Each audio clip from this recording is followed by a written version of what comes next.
आपल्याला गुरुदेव रानडे आपण वाचले असतील, बरंचसं त्यांचं लिटरेचर इंग्लिशमध्येच आहे.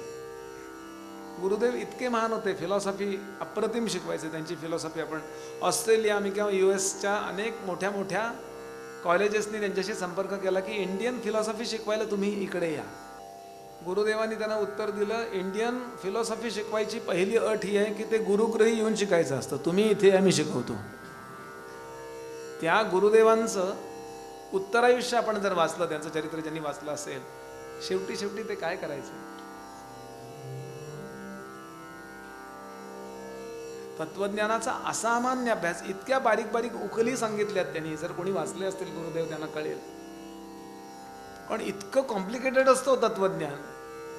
मत्स्थानी सर्वभूतानी नशा नचाहम तेषु अवस्थिता नच मत्स्थानी भूतानी पश्चिमे योगमैश्वर्यम. गीता.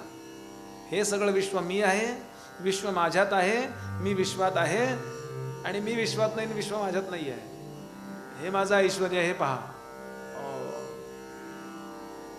काहीच कळत नाही हो. इतकं कॉम्प्लिकेटेड, अगदी खूप. हे सगळं असं सरळ बारीक रवा असावा असा तत्वज्ञानाचा करून आपल्यापर्यंत त्याचा शिरा करून वाढावा असा त्यांनी वाढलाय. पण त्यांनी शेवटी उत्तरायुष्यात सांगितलं, तत्वज्ञानाने भगवंत मिळणं कसं आहे माहितीये का? मी सभेकरता सांगतोय, तत्वज्ञानाने भगवंत मिळणं म्हणजे आंधळ्या माणसानी अंधारामध्ये काळं मांजर शोधण्यासारखं आहे. सापडेलही, पण किती प्रोबॅबिलिटी त्याची असेल, शक्यता केवढी असेल?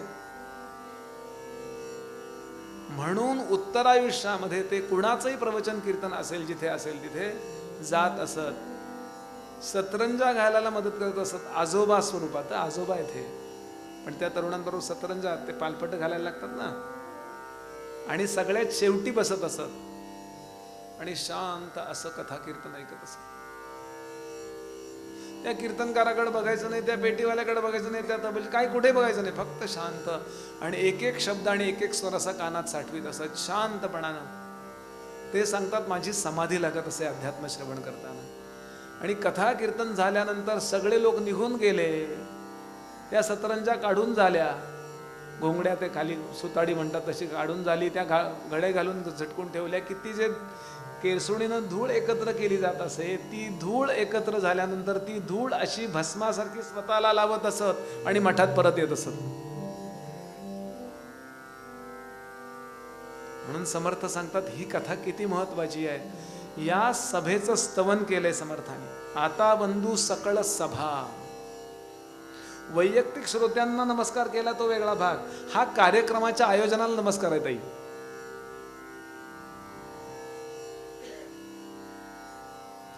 जेथे जये सभेसी मुक्ती सुलभा, सहज मुक्ती मिळते. जेथे स्वये जगदीश उभा तिष्ठतू भरे. भगवंताचं भागवतातलं वाक्य, प्रल्हादाच्या मुखातलं, नाहम वसामी वैकुंठे योगिनाम हृदयैरवौ मदभक्ता यत्र गायंती तत्र तिष्ठामी नारद. हे भागवतातलं वचन आहे, पद्मपुराणातही वचन आहे. जिथे कथा सुरू असते तिथे मी ऐकायला बसत नाही, भगवान सांगतात. मग पेंगतो का? पेंगत नाही, मग उभा राहतो. तिथे तिष्ठत उभा राहतो. रामाच्या मूर्तीकडे बघा म्हणजे कळेल आपल्याला. शांत उभा राहतो असा सूक्ष्म रूपानं आणि एकाग्र. तुम्ही जर कथा म्हणून करत असाल, ती एंटरटेनमेंटचा भाग नसेल, खरोखर ती कथा असेल, तर मी तिथे उभा राहून ऐकतो. एरवी माऊली म्हणाली, भानुबिंबीही न दिसे, नसे वैकुंठीचे ठाई, नसे योग्यांचे हृदयी, माझे भक्त गाती ठाई ठाई, तेथे मी तिष्ठतू नारदा. माऊलींनी हे लिहिलंय, समर्थाने लिहिलंय. समर्थांचा एक अभंग आहे की जिथे कथा निरंतर होते ना, ते अख्खं गावच लकी आहे. धन्य धन्य ते नगर, धन्य धन्य ते नगर, धन्य धन्य ते नगर.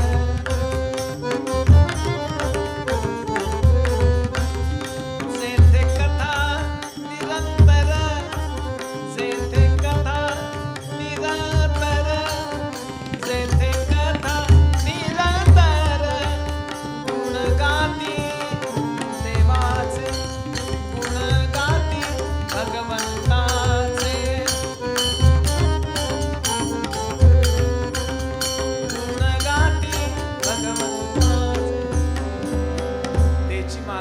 दैवाचे.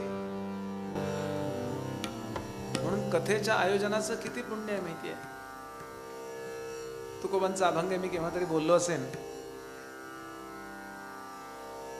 तुकाराम महाराज म्हणाले अन्नदानाचं पुण्य सगळ्यात जास्त आहे. अन्नदानम परमदानम. पण कोटी लोकांना एक अन्नदान केल्यानंतर किती पुण्य असेल. कोट्यावधी लोकांना, 1000 ब्राह्मण अमुक ब्राह्मण असतं ना, ते आपण कोट्यावधी लोकांना जेवायला वाढल्यानंतरचं जे पुण्य आहे ते एका कथेच्या आयोजनाचं पुण्य आहे म्हणले. अभंग ऐका. कोटी अन्न संतर्पण पुरे एकची कीर्तन. नगरद्वारी लाविला टिळा. आपण कोणाला टिळा लावून निमंत्रण देतो, या हा जेवायला आमच्याकडे, अशी पद्धत होती पूर्वी. टिळा लावायचा, घरी जायचं आणि जेवल्यावरही टिळा लावायचा, हा जेवलेला आहे.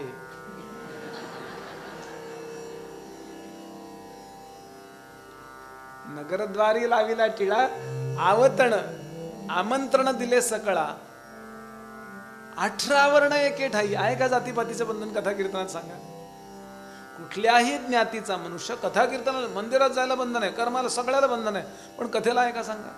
ज्ञानोबांच्या कथेला विसोबा बसतात, ज्ञानोबांच्या कथेला चोखोबा बसतात, चोखामेळा बसतात, ऐकतात, सगळेजण ऐकतात. नगरद्वारी लाविला टिळा आमंत्रण आवतण दिले सकळा. 18 वर्ण एके ठाई वाढी विठ्ठल रखुमाई. त्याला बोलवतो कोण वक्त्याला? त्याला माहीत असेल किंवा नसेल, त्याला हे वाक्य बोलायला सुचवतो कोण? वाणीमध्ये शक्ती कोण देतो? त्याचा प्राण कोण चालवतो? स्पीकर मध्ये स्पीकरचे जे काही इक्विपमेंट्स वापरले ती त्या त्या धर्मानी वर्क का होतात? त्याच्या आज्ञेनी. तुमच्या कानावरती ते पडतं आणि तुमच्या कानामधून आत गेल्यानंतर तुम्ही त्याचा विचार करता जागे असाल तर. कुणामुळं? आपल्या इच्छेनं नाही, सिस्टीम लावून दिली. 18 वर्ण एके ठाई वाडी विठ्ठल रखुमावाई. श्रवणद्वारे घेती ग्रास सदा सोवळे हरीचे दास. आपण जेवुनी जेववी लोका संतर्पण करीतो तुका. कल्पना सुद्धा नसते कदाचित आयोजकांना आपण किती मोठं कार्य करतोय.